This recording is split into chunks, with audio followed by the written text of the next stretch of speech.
salam sejahtera buat kita semua. Jumpa lagi dengan Ibu Rosita ya. Pelajaran bahasa Indonesia kali ini kita paket C, kelas 10. Kelas 10 kita bahas ya materi terakhir, menentukan keteladanan ya. Ini tentang teks biografi. Teks biografi. Oke, kita bicara tentang teks biografi. Nah, apa itu teks biografi? Berarti tentang tokoh-tokoh ya. Tokoh-tokoh bisa jadi tokoh pahlawan, tokoh apa saja itu termasuk biografi. Berarti menceritakan kisah seseorang ya. Itu adalah biografi. Nah, kali ini kita bahas tentang menentukan keteladanan, keistimewaan dan permasalahan tokoh itu. Nah, bagaimana caranya menentukan keteladanannya? Kita harus data dulu satu persatu. Data peristiwa-peristiwa yang dialami tokoh, itu yang pertama. Terus yang kedua adalah mendata bagaimana cara tokoh menghadapi kesulitan dan problematika. Problematika itu maksudnya adalah permasalahan dalam hidupnya. Oke, selanjutnya atau yang ketiga, mendata sikap-sikap konsisten tokoh dalam menghadapi kesulitannya. Apa saja sikap-sikapnya dalam menghadapi permasalahan tersebut. Yang keempat adalah menyimpulkan keteladanan tokoh. Jadi setelah ada sikap-sikapnya, terus bagaimana cara dia menghadapi permasalahan tersebut. Nah, terakhirnya kita ada menyimpulkan keteladanan tersebut.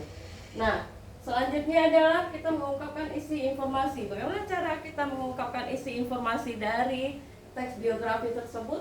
Nah, kita harus cross check lagi tentang kelahirannya di mana, itu data-datanya kita siapkan.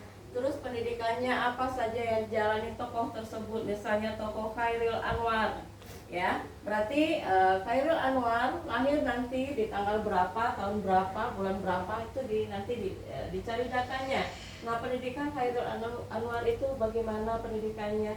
Mulai dari misalnya kalau dia ada pernah sekolah TK, tuliskan dari TK, SD, SMP sampai dia tamat kuliah S1, S2 dan sebagainya. Nah, terus kita harus data juga tentang karirnya. Dia pernah bekerja di mana saja, terus apa karir jenjang karirnya, mulai dari pekerjaan apa, itu harus dijelaskan.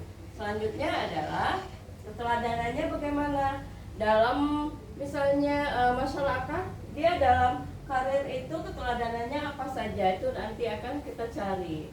Lalu keistimewaannya, kalau ada keteladanan pasti dia punya keistimewaan ya.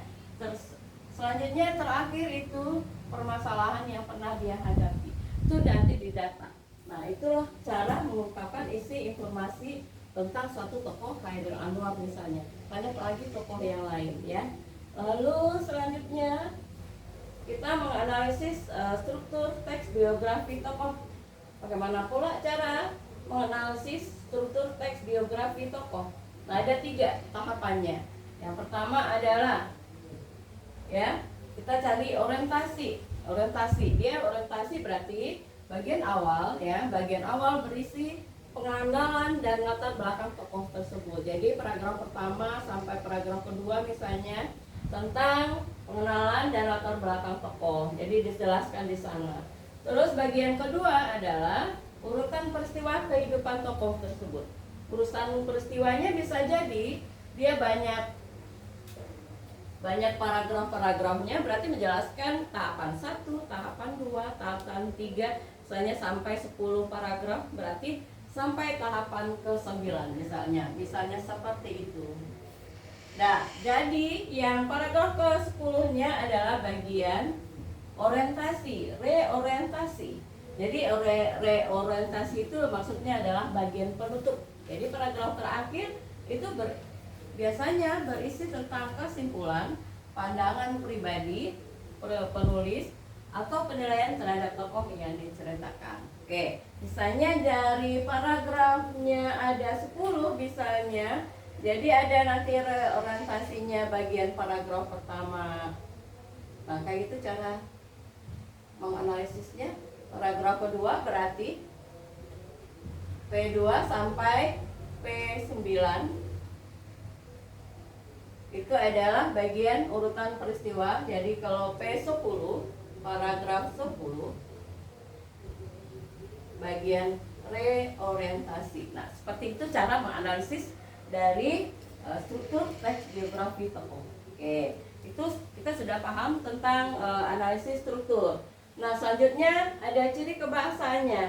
Nah, kalau ada struktur berarti pasangannya adalah ciri kebahasaan. Oke, ciri kebahasaannya ada 6 poin. Yang pertama adalah mengandung partisipan. Maksudnya partisipan ini adalah si tokoh, ya, tokoh-tokoh yang kita kupas, ya, itu kita cari siapa aja, mengandung partisipan dan peristiwa di suatu tempat. Jadi mengandung tokoh-tokoh dan peristiwa yang dialami si tokoh tersebut. Nah, terus yang kedua adalah menggunakan pronomina. Pronomina itu maksudnya kata ganti, ya, kata ganti. Kalau misalnya kita menyebutkan orang lain berarti ia, dia, ya. Kalau maksudnya jamak lebih dari 2 berarti kami, kita, gitu ya. Terus menyebutkan kata mereka juga bisa. Nah, itu pronomina, itu kata ganti maksudnya. Yang ketiga adalah isi kebahasaannya. Cerita itu biasa disebut, kalau teks biografi itu maksudnya biasa disebut dengan teks cerita ulang, ya. Teks cerita ulang. Jadi teks cerita ulang biografi terhadap kata pengacuan. Nah, di sini maksudnya pengacuan itu adalah menghindari kata pengulangan. Jadi kata-kata yang mubazir yang sama kita gunakan di dalam kalimat selanjutnya itu harus dihindari. Jadi yang dimaksud di sini pengacuan. Jadi hati-hati dalam menggunakan kata-kata yang mengulang lagi.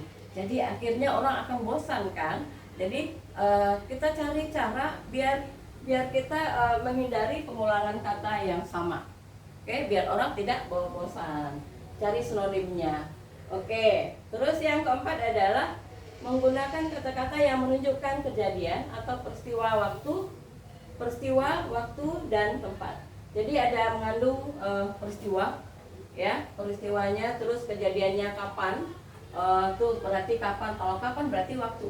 Nah, kejadiannya di mana saja itu berarti bicara tentang tempat. Nah, jadi menggunakan kata-kata yang menunjukkan kejadian atau peristiwa. Ada waktunya, ada tempatnya. Nah, itu bagian ciri kebahasaan yang keempat. Yang kelima adalah menggunakan kata verba. Apa itu kata verba? Kata verba adalah kata kerja, ya. Kata kerja material yang sering digunakan. Maksudnya kata kerja material ini adalah perbuatan nyata yang dilakukan seorang tokoh tersebut, dialami tokoh tersebut. Oke, jadi itu kata kerja materialnya. Terus yang keenam adalah terakhir, banyak menggunakan konjungsi. Konjungsi itu adalah kata sambung, ya, kata sambung temporal seperti ketika, kemudian, setelah. Nah, dalam contoh kalimat itu biasanya ketika ayahnya meninggal, dia diurus oleh seorang sanak keluarganya yang menjadi bupati. Nah, itu dia salah satu contoh dari kata konjungsi sambung, ya, kata sambung temporal. Kalau contoh yang kelima, kata kerja atau verba material adalah contohnya selama bertahun-tahun kemudian dia menyaksikan bagaimana politik apartheid atau politik diskriminasi warna kulit sangat tidak manusiawi. Jadi menggunakan kata kemudian. Nih, kemudian. Contohnya itu kata kemudian yang nomor 5. Oke, contoh yang nomor 4 adalah teks biografi yang menggunakan kata-kata menunjukkan kejadian atau peristiwa, waktu dan tempat. Seperti dalam kalimat ini. Namanya ribet banget, ya. Mandela lahir pada 18 Juli 1918 di Tata, Afrika Selatan. Jadi ini pengkajian tentang teks biografi tokoh Mandela. Ya, anak-anak ibu pasti pernah mendengar tokoh Mandela, ya. Orangnya berkulit hitam, ya kan, orang Afrika Selatan. Jadi adanya diskriminasi di situ, adanya perbedaan kulit. Nah, kok kita orang Indonesia kan lebih banyak kulitnya sawo mateng, ya, kuning langsat gitu, cantik, ganteng-ganteng gitu. Tapi dia seorang tokoh yang lahir di Tata, Afrika Selatan. Nah, itu terjadi adanya diskriminasi, perbedaan oh kamu kulit hitam gitu, nggak boleh berteman sama kita, itu bilang misalnya tuh. Oke, itu dia pembicaraan tentang teks biografi tokoh ya, mulai dari cara kita menganalisis strukturnya, lanjut dengan menganalisis ciri kebahasaannya. Nah, tugas yang kita harus kerjakan adalah tentang nanti di halaman 28 sampai 32 soal pilihan gandanya nomor 1 sampai 10 modul 3 ya, modul 3 tentang teks biografi. Oke, anak-anak, materi singkat kita hari ini semoga dapat dipahami, dapat dikerjakan soalnya dengan cepat ya, dengan mantap, jangan terlambat mengumpulkan tugas. Oke, sampai jumpa lagi pertemuan selanjutnya. Selamat pagi, assalamualaikum warahmatullahi wabarakatuh.